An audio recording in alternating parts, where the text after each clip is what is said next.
Tawana'S Return. Gotta say, I do feel mixed about this one. It was a neat idea to bring her back, I guess, but her character was never memorable in the first place, really. She only appeared in Crash 1, and she appeared in like one cutscene. Well, technically two if you count the ending, like hugging each other. And she used to appear at every bonus level. And I remember playing it as a little kid and I was thinking, who the fuck is she? Who the fuck is this woman? They don't explain in the entire game that that is Crash's girlfriend. If you had the manual back in the day and you read that shit, it says that Tawna is Crash's girlfriend. But, I mean, the first time playing the game, you don't even know that. So right away, she really doesn't become a memorable Crash character. Like, she just never said anything. It's not like Coco. You know that Coco is Crash's sister because there's all this dialogue in Crash 2 where Coco's talking to Crash, calling Crash her big brother. They gave a lot of attention to Coco. She became a memorable female character. I never got that vibe from Tawna. Like, her original character, it was just, she was a little too dull, and there wasn't really that much to make her memorable. So it's not really that big of a deal that she's back. So it's weird that people think it is a big deal to me. I mean, it's just Tawna, really. It's not that special. Her gameplay is fun. It's okay. It kind of reminds me of Tomb Raider. What I gotta say is I don't like her. I don't like two things about her. First, we'll talk about the easy thing to talk about. I mean, her haircut. I really think her hair should have looked like it did in the old games. In the old game, her big blonde poofy hair. I'm not a fan of her hair in this new one. It looks sort of lesbianish, and I mean, just because she's like a tomboy, does that mean her hair has to look like that? Really? Besides, she used to have a relationship with Crash, and you would really feel that this is that same character if you got to see her big haircut from the original game. Because even when you collect the Tawna pieces in Crash 1, her hair was so big that it like took over the whole logo. So her hair is kind of one of the only things that made her memorable in the first game in the first place. Because you would see those pieces of her hair in the levels that you collected. There's something I want to rant about. I think it's the second cutscene with Tawna where she rescues Coco and Crash. There's like a moment where Tawna and Crash are looking at each other and they're both smiling at each other, and that was cute. But, you know, Crash is like checking her out, seeing the differences of her, and she like hits Crash on the head. It pisses me off.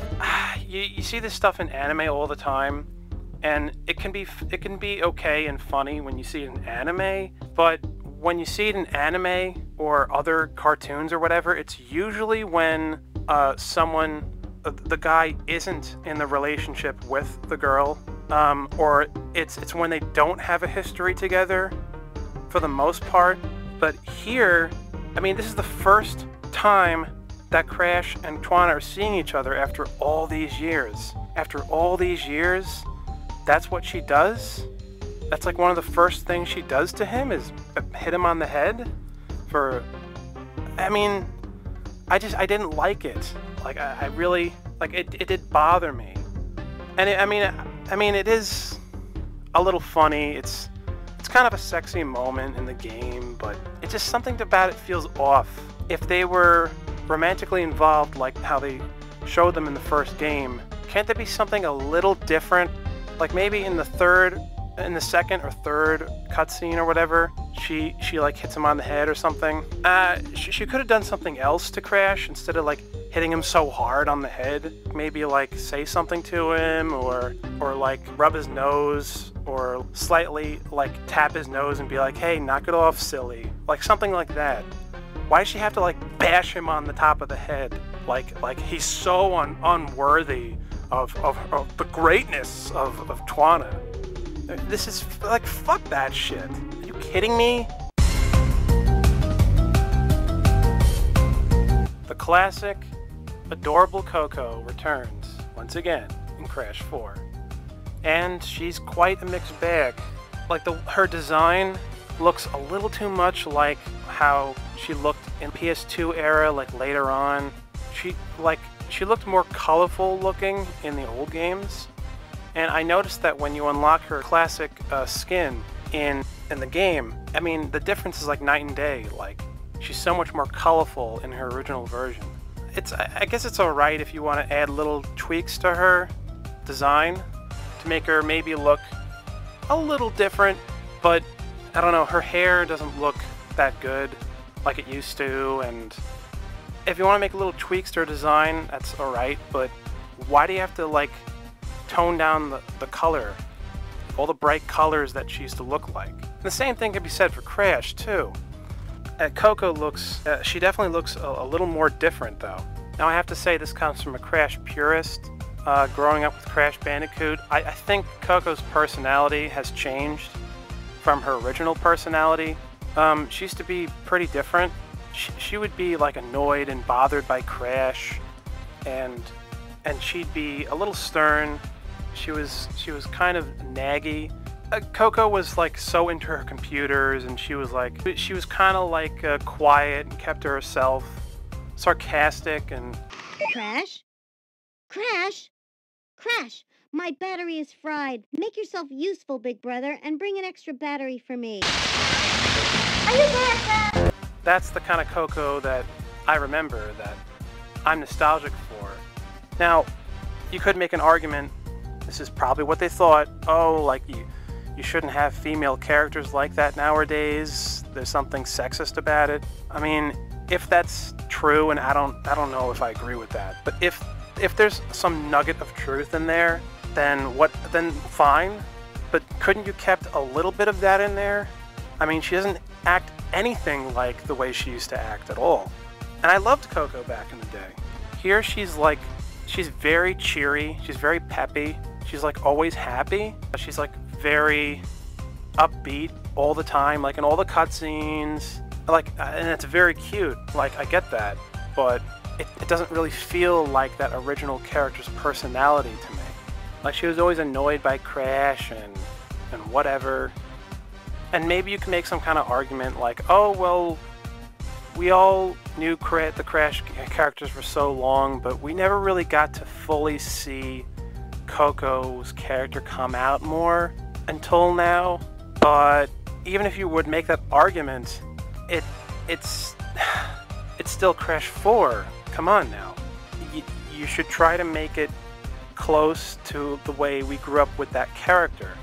Like, so that it feels like the same character. So that it feels like the same journey we've been on with these characters in these worlds. It's all about keeping the integrity of that character. It just seemed like they didn't care. Like, they were like, oh, let's just make her cute and smiling all the time. Because we like it. Like, yay. Like, no.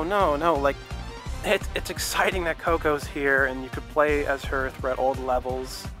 Again, the idea they took from the original Crash 4, the Wrath of Cortex. But, I mean, you still could have kept her adorable while still having her be a little stern. I don't know, I'm just saying. It's like they didn't even bother to look back and really see how her personality actually was. They didn't even notice her old self from the classic games. Now back to her design, like, I don't know, she looks a lot like Elora from Spyro 2 Reignited when they redesigned her character, which is, you know, hot, yeah, I know. But they kind of ruined the original design of her character in Spyro 2 also. So they did the same for Coco. They didn't keep her original design that much. Like, her hair is like vanilla instead of yellow now. I mean, it does kind of annoy me, just because Toys for Bob also did the Reignited trilogy for Spyro and changed the design of Elora. Why does that mean they have to change so much of the design of Coco? I mean, this is different. I get it, like back in the day, Crash and Spyro were the A and B of the PlayStation. They were the heads and tails. They were the bread and butter for the PlayStation. I understand that, but there just should have been more consideration here.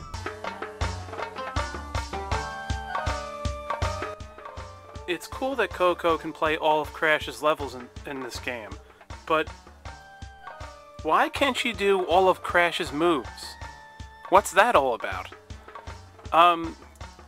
Crash is like a wild guy. He has a special spin attack that makes him stand out, and it's a unique attack. And basically, the whole idea is that only he can do it. I mean, he's this wild, jumpy kind of character, kind of like the Tasmanian Devil. And, you know, Crash is the one that, he's like the real hero. He's the one that is the only one that's able to defeat all the other villains in Cortex. Coco is just a sister.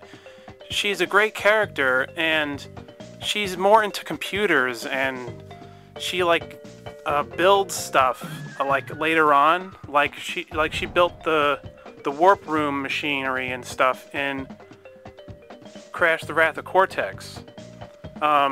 Now, it may sound sexist for me to say, like in this modern era, for me to say, well, Coco shouldn't have all Crash's moves. It doesn't make any sense how she plays like Crash now.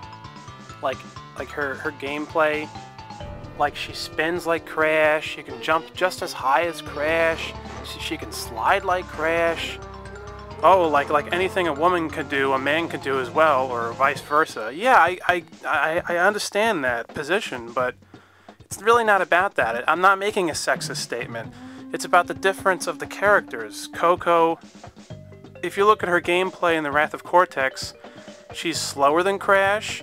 She can't do the same attacks and moves that Crash can do, but she can do her own kind of things. Coco is like the tech whiz. She builds things. She's like a little serious. Like, that's what her character is. And Crash is like, he's a mutant. He's like one of the X-Men. You know, with Cortex kind of being his father, kind of. I mean, he gave Crash all these powers, like how he's able to spin, how he's able to jump so high, do all this crazy shit. That's what makes Crash special. That's what makes him cool. So it really doesn't make any sense that Coco can do all the things that Crash can do. And like both Coco and Crash have their strengths and weaknesses. And that's really what it's about. It's not about being sexist. So the decision to have Coco do everything that Crash can do now makes Crash not special. And it just, you know, it's insulting to Crash. This game is not called Crash and Coco Save Time and Space. It's called Crash Bandicoot 4. So I really wanted to say that, and I'm sorry if it came across as being sexist, but as a huge Crash fan, I just really feel like it needs to be said, and I have to be brutally honest with how I feel.